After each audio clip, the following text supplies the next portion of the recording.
વર્ષ 2023ની સાલમાં આરોપી કાળુ ઉર્ફે શક્તિ બીજલભાઈ ઠાકોર વિરુદ્ધ ધોરાજી પોલીસ સ્ટેશનમાં દુષ્કર્મ અને પોક્સોની ફરિયાદ નોંધાયેલ. તે દુષ્કર્મ અને પોક્સોની ફરિયાદના આધારે ધોરાજી પોલીસે ધોરાજી સેશન્સ કોર્ટમાં ચાર્જશીટ કરેલ અને જે કેસ ચાલી જતા આરોપીને ધોરાજી સેશન્સ જજ શ્રી A.M. શેખ સાહેબે આરોપીને શંકાનો લાભ આપી નિર્દોષ ઠરાવી છોડી મૂકવાનો હુકમ ફરમાવેલ છે.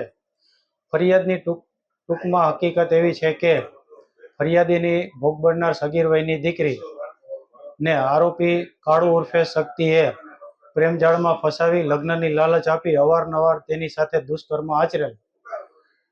ફરિયાદમાં ભોગ બનનારની માતાએ ભોગ બનનારની ઉંમર બાબતે સ્કૂલ લિવિંગ સર્ટિફિકેટ રજૂ કરેલ, જે ભોગ બનનારની જન્મ તારીખ વિવાદિત થતા ભોગ બનનારની માતાએ ભોગ બનનારના જન્મ સ્થળ અને જન્મ તારીખ બાબતે જે જણાવેલ તે ગ્રામ પંચાયતમાં જઈ ભોગ બનનારના જન્મ સ્થળ અને તારીખ બાબતે જે તારીખ જણાવેલ તે વર્ષના અને તેની આજુબાજુના વર્ષના જન્મ રજિસ્ટરના ઉતારાની નકલ મેળવીને નામદાર કોર્ટમાં રજૂ કરાયેલ અને દલીલોના અંતે આરોપી પક્ષે અલગ અલગ હાઈકોર્ટ તેમજ સુપ્રીમ કોર્ટના ચુકાદાઓ રજૂ કરેલ.